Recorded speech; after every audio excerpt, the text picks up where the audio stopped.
Kun sagalee qeerroo bilisummaa Oromooti. Sagaleen qeerroo bilisummaa Oromoo torbaanitti guyyaa 3 facaasaa yookaan kibxata kamisaa fi jimaata akka lakkoofsa sa'a Oromootti galgala keessaa sa'a 7:00 hanga 8tti meetir baandii 16 yookaan kiiloo heerzii 17,840 irratti qilleensa irraan isiniif darbuudha. Kun sagalee qeerroo bilisummaa Oromooti.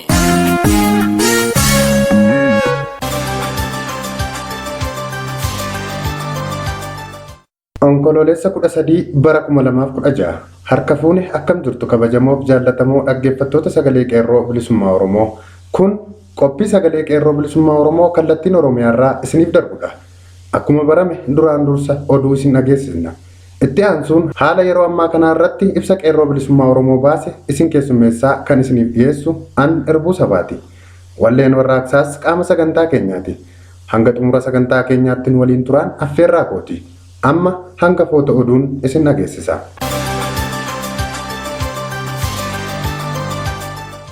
Godina Wallagga Lixaa Mandii keessatti barattoonni guutummaatti barnoonni bilisummaa booda jechuun hanga ammaatti galmee irratti akka hin argamin qeerroon Mandii sagalee qeerroo bilisummaa Oromoof gabaase. Godina Shawaa Bahaa Aanaa Fantaallee keessatti waraanni guddaan uummata Oromoo Karrayyuu fi Wayyaanee jidduutti gaggeeffamaa jiru injifannoo Oromootiin of dura tarkaanfataa jiraachuun himame.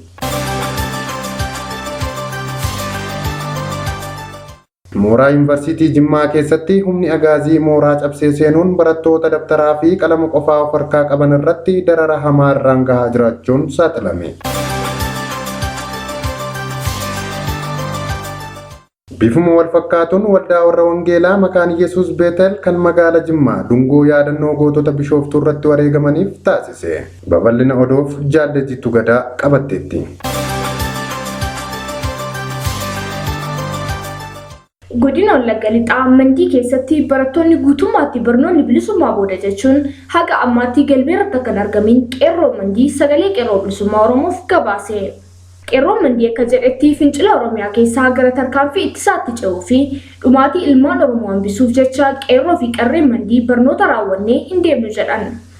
Ejjennoo isaanii kana jijjiirsuuf ergamtoonni diinaa manarra deemanii baradhaa jechuun barattootaa fi maatii isaanii yoo diddan seeraan gaafatamtu ijoollee keessa mana barumsaatti ergaa yeroo jechaa jiranitti ilmaan keenya dirree itti Wayyaaneen 2-3 rukuttee fixutti erguurraa dirree lolaatti erginee bilisummaa isaanii fi biyya isaaniif wareega akka baasan gochuu wayya jechuudhaan gootummaan diinatti himanii naasuu guddaa keessa buusanii akka jiran beekameera. Oduu biraan Godina Shawaa Bahaa Aanaa Fantaallee keessatti waraanni guddaan uummata Oromoo Karrayyuu fi Wayyaanee jidduutti gaggeeffamaa jiru injifannoo Oromootiin of dura tarkaanfataa jiraachuun himame. Labsiin yeroo atattamaa otoo hin labsamiin dura halkan dheengaddaa waraana Wayyaanee oraalii sagaliin bobba'ee wajjin wal dura dhaabbatee bifa haaraan jabaatee kan itti fufe waraanni kun ganda Gidaaraa jedhamutti waraana agaazii nama 6 galaafatee 5 madeesse. Ganda Xuxuuxxii jedhamutti ammoo waraana oraalii 60 tarkaanfii 10 fi helikooftara 2 kan bobba'ee jidduutti falmaa hadhaawaa geggeessee waraana diinaa 32 barbadeesse 3 jira booji'uun madoo konkolaataa oraalii 1 hospitaala seensee jiraachuunis argameera. Akka aadaa Oromootti eebba abbaa bokkuu gandaa fi qaalluu abbootii ayyaanaan waraana Oromoo ayyaana godaanaa qumbiin eebbisanii waraana diinaa wal gahanii abaaranii kan bobba'an yoo ta'u injifannoo guddaa galmeessuun humna diinaa kana bittimsanii of duuba dachaasuun addaateera. Haa ta'u malee jedha gabaasaan keenya.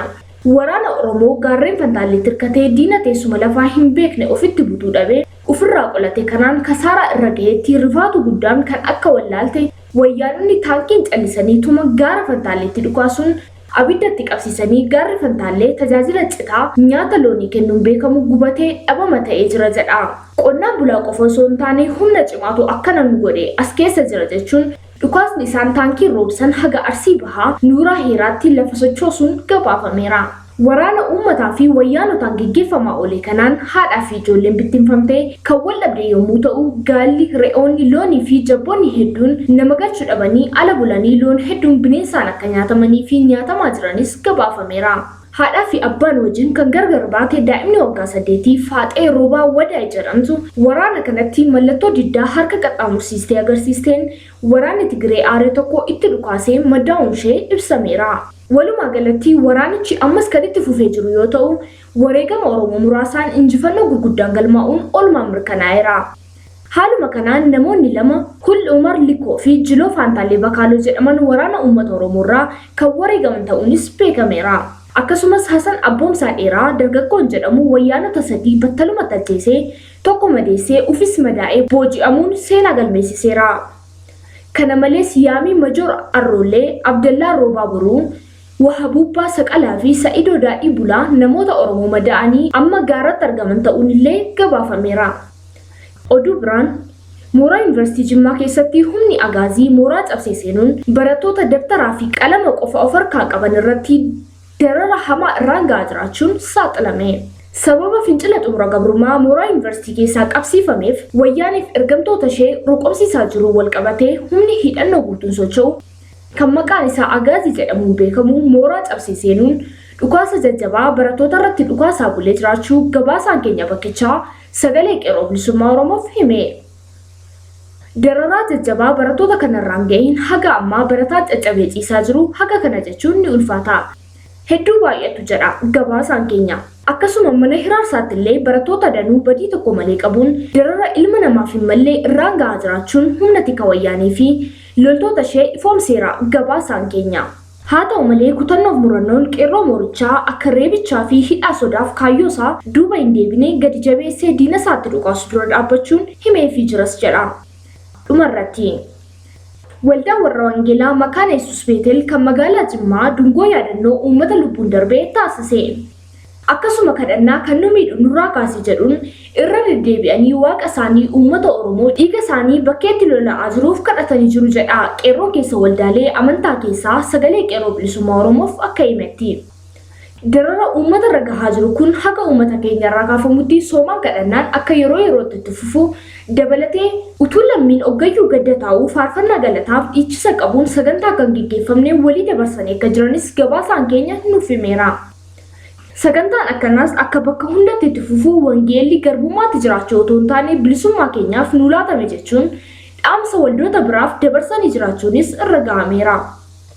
Oduu keenya Sagalee Qeerroo Bilisummaa Oromoo guyyaa har'aaf jenne kanumaa qophiilee keenyaaf waliin turtii gaarii.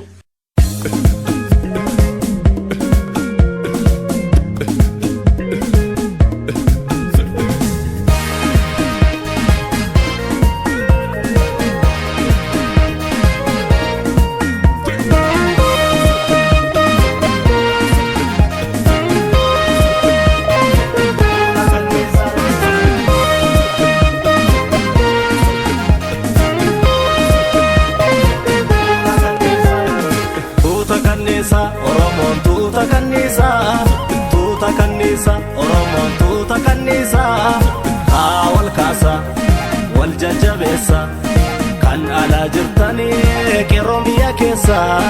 Tuuta kanniisaa Oromoon tuuta kanniisaa tuuta kanniisaa Oromoon tuuta kanniisaa haa wal kaasa wal jajjabeessa kan alaa jirtanii qeerroon biyya keessaa.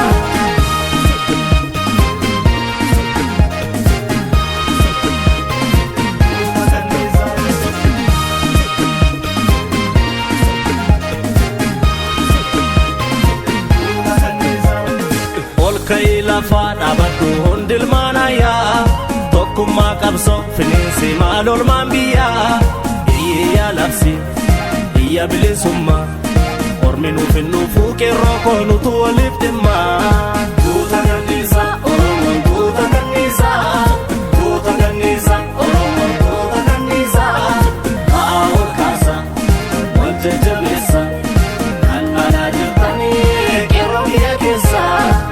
Hundeen keenyallee nu tokkolmaan Oromtichaa tokkummaa dhabuut nu tolchee saaba garbichaa egaa hin gabroomnu bara dhufee darba wallaalaa barsiifne beekaa keen qabanne ofirraa buqqifnaa warra abbaa irree.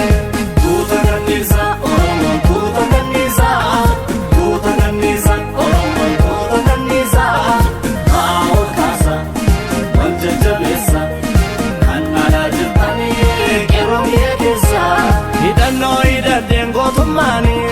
kayyoo koon jijjiiru gonkumaani hanga bilisoomtu Oromiyaani hanga bilisoomtu Oromiyaani dhiigaa kiyyaa irratti lolaasa lafee kiyyaa irratti caccabsa wareegameen bilisa nan baasa wareegameen walabaa nan baasa wareegameen bilisa nan baasa wareegameen walabaa nan baasa wareegameen bilisa nan baasa wareegameen walabaa nan baasa wareegameen bilisa nan baasa bilisa nan baasa bilisa nan baasa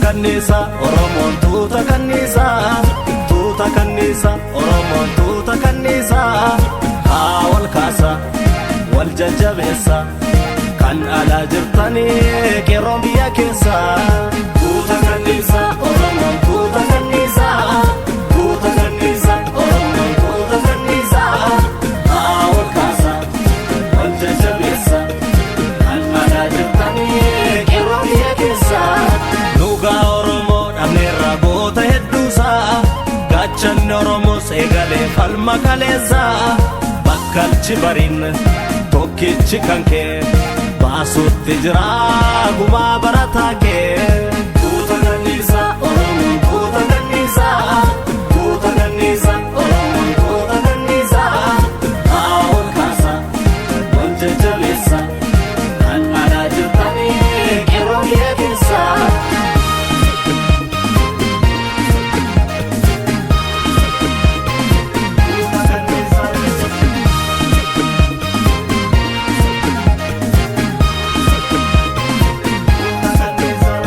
hidhannoo hidhadheen gootummaani kayyoo koon jijjiiru gonkumaani hanga bilisoomtu Oromiyaani hanga bilisoomtu Oromiyaani dhiigaa kiyyaa irratti lolaasa lafee kiyyaa irratti caccabsa wareegameen bilisa nan baasa wareegameen walabaa nan baasa wareegameen bilisa nan baasa wareegameen walabaa nan baasa wareegameen bilisa nan baasa wareegameen walabaa nan baasa wareegameen bilisa nan baasa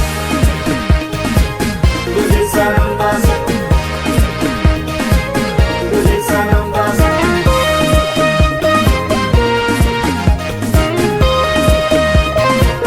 bilisa nan baasa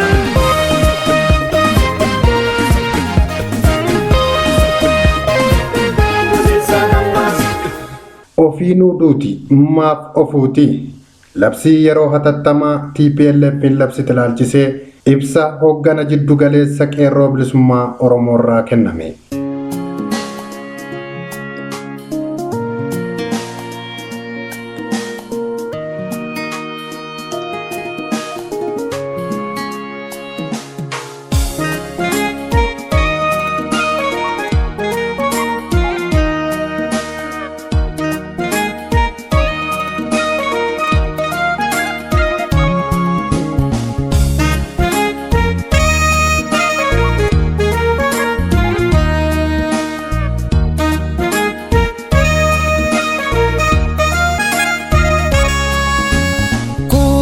Malamiif jettanii waa hedduun hiraarfamtanii jiruu fi bultii koon jennee murannoodhaan mana baatanii. Wareegamni qeerroon bilisummaa Oromoo gootummaan gumaachaa as gahe uummata keenya guyyuu gara bilisummaa isaatti dhiyeessaa jiraachuun dhugaa haalamuu hin dandeenyedha. TPLF'tti guyyaan dukkanaa dhufuusaaf labsii isheen mata duree yeroo hatattamaa jechuun labsite kana caalaa ragaa guddaan hin jiru. Qabsoo hadhaawaa qeerroon bilisummaa Oromoo gaggeessaa jiruun gartuu yeroo dheeraaf olaantummaa siyaasaan of bokoksaa turte kun guyyaarraa guyyaatti caccabuu salphachuu fi diigamuu erga eegaltee bubbulteetti. Gootummaan qeerroo agarsiisaa jiru mootota TPLF fi guyyaa saafaa ajaa'ibsiisuu erga eegalee oolee bulee jira. Labsiin TPLF fi uummata keenya irratti labsite kunis qeerroo bilisummaa Oromoo caalmaatti qabsichaaf hiriirsa malee tasa of booda akka hin deebifne ta'uun isaa firaafis ta'e diinaaf ifa ta'uu qaba. Ammaan booda tattaaffiin TPLF gootumarti yoo guyyaa du'a ishee gabaabse malee gonkumaa bara aangoo ishee dheeressuu hin danda'u. Qeerroon bilisummaa kafana sobaa TPLF bara dheeraaf marxifachaa turte sana irraa mulquun bifa dhaloota ishee isa dhugaa ofirrummaa siyaasaa fi dhiphummaa sanyiin guutame sana addunyaaf saaxileera. Mootummaan ishee rommaa jiraachuu uummata biratti jibbamtuu fi tuffatamtuu ta'uun ishee akkasumas nagaa biyyattii eeguuf dandeettii fi amantaa gahaa kan hin qabaanne ta'uu isheef labsiin isheen baafatte kana caalaa ragaa hin jiru. Guyyaan isheen yeroo maayiif aangoo biyyattii irratti fonqolchus fagoo hin ta'u. Qeerroon bilisummaa Oromoo gabrummaatti xumura gochuu akka qabu kaayyoosaa hangafatti erga labsee waggaa guutuuf deemaa jira. Yeroo gabaabduu kana keessatti murannoo olaanaa agarsiiseen dambalii siyaasaa biyyattii guutummaatti jijjiireera. Mootummaan TPLF hundee dhabeettii ta'uu ishee gootummaan saaxileera. Uummanni keenya humna qabeessa qofaa osoo hin taane handhuura siyaasa biyyattii fi wabii nageenya godina gaanfa Afrikaa guutummaa ta'uusaa mirkaneesseera.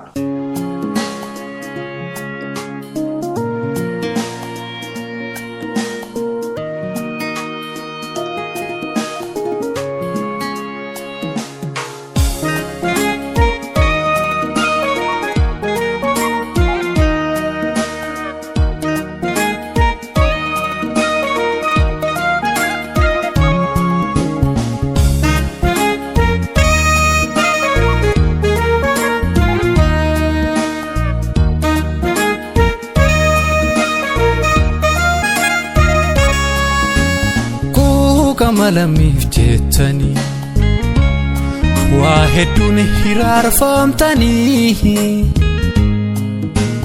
jiruu fi bulchii koon jennee murannoodhaan mana baatanii. Sochiin qeerroo mootummaan dantaa uummata keenyaa moggaasuuf imaammatu hundi tasgabbii tokkollee qabaachuu akka hin dandeenye addunyaa qabachiiseera. Qeerroon akka qaama qabsoo bilisummaatti dhaloota haarawaa dammaqsee ijaaree bobbaasuun yeroo gabaabaa keessatti injifannoolee siyaasaa gurguddoo saba keenya gonfachiiseera. Qeerroon fuulaa fi fuulatti diina saba keenyaa waliin wal hudhuun haamilee sabni keenya of aangomsuu irratti qabu damboobsee jira. Sirnoota ofirroo biyya keenyaa hongessaa as gahaniif TPLF isa maayii akka ta'u gochuun dirqama qabsaa'ota biyyattii guutummaa addatti ammoo kan sabboontota ilmaan Oromooti. Gartuu saba keenyaa diinummaatti imaammate kun yoo hundeedhaan aangoo irraa buqqee malee bilisummaa saba keenyaa fi walabummaa biyya keenyaa tasa hin mirkanaa'u. Mirga dhalootaa fi seeraan qabnu kana gonfachuuf akka saba hiree isaaf murteeffachuuf qabsaa'u tokkotti xiqqaa guddaan dhiiraa dhalaan ijaaramnee warraaquun yeroon isaa amma. Keessattuu humna beekumsaa fi qabeenya keenya walitti qindeessinee diina sanyii keenya daguuguuf abbalaa jiru kana qolachuun dirqama dhalootaati.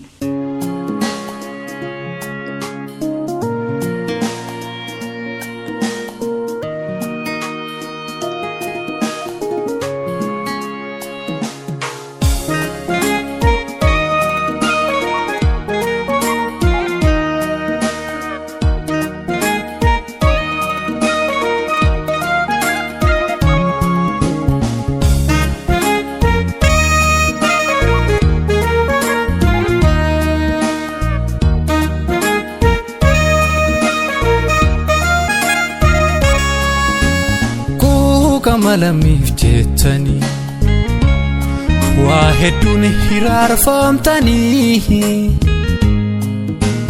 jiruu fi bulchii koon jennee murannoodhaan mana baatanii.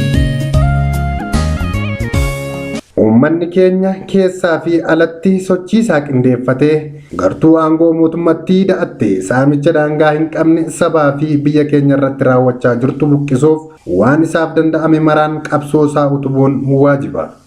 Sochii mirga keenya gonfachuuf goonu keessatti ammoo waan hunda caalaa harka diinaa jabeessinee ofirraa eeggachuun barbaachisaadha. Diinni gatantaraa jirtu kun qabsoo keenya qancarsitee guyyaa kufaatii ishee dheereffachuuf dhagaa hin galagalchine hin qabdu. Mooraa qabsoo saba keenyaa qoqqooduuf tattaafachaa turte, ammas tattaafachaa jirti. Dantaa saba keenyaaf jecha gartuu dhiiga obbolaa keenya kumaatamaan dhangalaasaa jirtu kana waliin hariiroo siyaasaa bifa kamiyyuu qabaachuurra sabboontonni keenya dammaqinsaan akka of eeggattan qeerroon dhaamsa lammummaa dabarsuu barbaada. Keessattuu qabsaa'onnii fi aktivistoonni keenya biyya alaa keessaa socho'aa jiran shira TPLF fi karaa kitilaayyota ishee qabsoo Oromoo irratti xaxuuf yaalaa jirturraa jabeessanii akka of eeggatan dhaamsa qabsoo dabarsuu feena. Uummanni Oromoo bilisummaa isaa gonfachuuf guyyuu wareegama qaalii gumaachaa jiraachuun isaa ifaadha. Haa ta'u malee firii wareegama kana saamuuf kanneen karaa booroo duubaa diina waliin walii galtee gochuuf yaalan mul'achaa dhufaniiru. Isaan kun qabsoo Oromoo dhiiga obbolaa keenyaan injifannoolee cululuqoo galmeessaa jirtu kanarraa akka harka isaanii xurii dafanii sassaabbatan akeekkachiifna. Dalagaan bifa kanaa sagantaa diinichaan fiixaan baasuuf tattaafachuu waliin walgita waan ta'eef qeerroon ni balaaleffata. Guyyaan qabsoo itti fakkeessaa gaggeessan sun darbuu isaa namuu hubachuu feesisa. Bilisummaan saba keenyaa kennaa TPLF'n osoo hin taane gootummaa ilmaan isaatiin kan dhugoomu ta'uun dagatamuu hin qabu. Kana malees osoo dirqama sirna hin qabaatiin qaamni tokkollee qeerroos ta'e uummata Oromoo kallattiin diina ofirraa falmachaa jiru sana bakka bu'ee waliigaltee bifa tokkollee diina waliin mallatteessuuf mirga kan ittiin qabne ta'uusaa firaafis ta'e diinaafis ifa gochuun barbaachisaadha. Sadarkaa qabsoon keenya ammarra jirtu kanatti uummanni Oromoo qe'ee fi qabeenya isaa oolfachuuf wareegama qaqqaalii kallattiin baasaa jira malee bilisummaan kiyya Atlaantaa fi London yookaan ammoo Osloo fi Berliin irraa naa dhufa jedhee eeggachaa hin jiru. Kanneen qabsoo sabichaa handhuura biyyarraa gara sochii diyaaspooraatti haqaaquun ittiin of beeksisuu yaalaa jiran hundi dalagaa fokkotaa kanarraa atattamaan akka of qusatan carraa kanaan qeerroon dhaamsa Oromummaa dabarsuufi fedha. Maayii irratti uummanni Oromoo milkaa'uu qabsoosaaf bakka jiru hundatti wareegamaa fi ittisa barbaachisu gumaachuutti akka cichuu qeerroon waamicha qabsoo dabarsa. Atakaroo hin barbaachifne mooraa qabsoo Oromoo keessaa dhabamsiisaa aadaa wal amantaa fi walirratti amantaa guddifachaa deemuun milkaa'ina qabsoo keenyaaf wabii ta'a. Guyyaan TPLF fi Finfinnee keessaa bookkisuu dhaabdu gabaabbachaa dhufeera. Guyyaan uummanni keenya afaan qawwee alagaa jalaa ba'u dhiyaateera. Namuu qooda isaa ga'ummaan akka gumaachuu dhaammata. Qeerroon bilisummaa Oromoo qabsoo sabni isaa mirga ofii gonfachuuf gaggeessaa jiru kan yeroo kamiyyuu caalaa finiinsuuf murteeffachuu isaa carraa kanaan lammii isaaf mirkaneessuuf fedha. Injifannoo uummata Oromoof gadaan gadaa bilisummaati. Qeerroo bilisummaa Oromoo onkoloolessa bara 2016.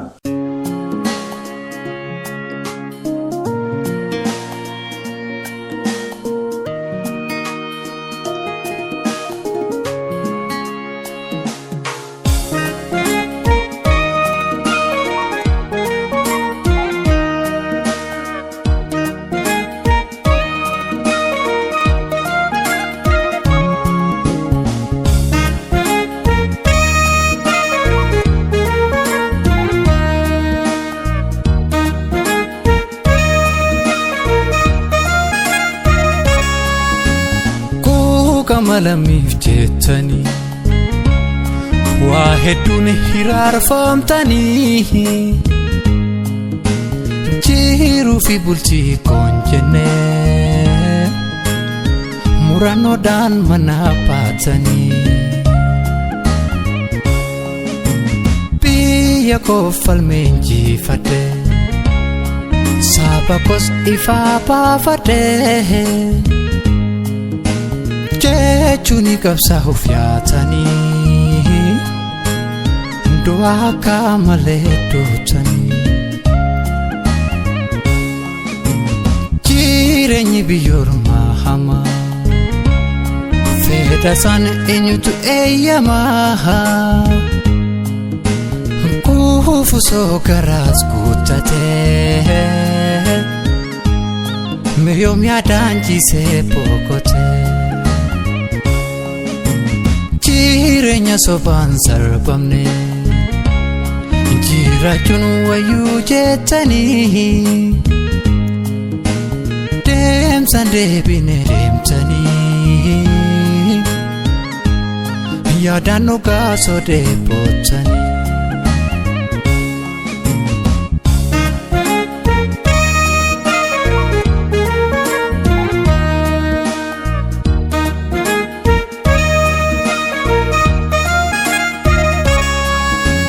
Roorroon isinii tamaatee godaanuun dirqama taatee.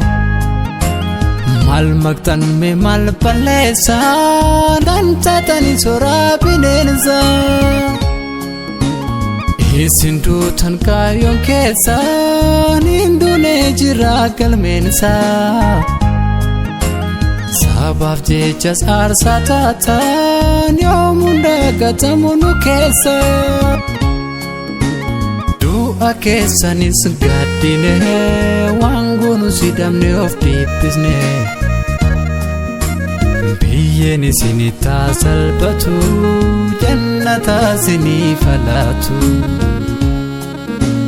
Yoomuu hin qabnu boqonnaa hoggayyuu isin yaadanna.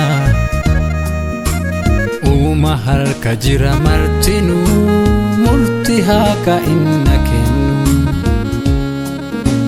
Haati keenyas dhiiga boosee yennaa duumtu ilmaan ishee.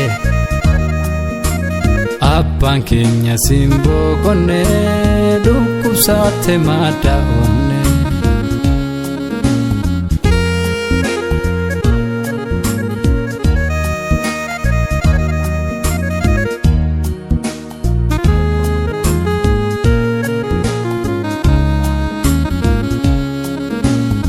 Kaayyoodhaaf yaatanii irbaata bineensa taatanii. Milkiidhaaf yaaddanii galma keessan hanqaaqtanii. Wal furee gaadadoo nurra tutture. Aanaanii gubateem kan koo garaani. Kaayyoodhaaf yaatanii irbaata bineensa taatanii. Milkiidhaaf yaaddanii galma keessan hanqaaqtanii. Wal furee gaadadoo nurra tutture. Aanaanii gubateem kan koo garaani. Egaan kabajamtoota dhaggeeffattoota keenya sagantaan keenya guyyaa har'aaf jenne kanumaan goolabna. Turtiin waliin gootaniif galanni keessan bilisummaa ta'u isiniin jechaa sagantaa biraan hanga wal agarruutti nagaan nuuf tura. Injifannoo uummata Oromoof gadaan gadaa bilisummaati.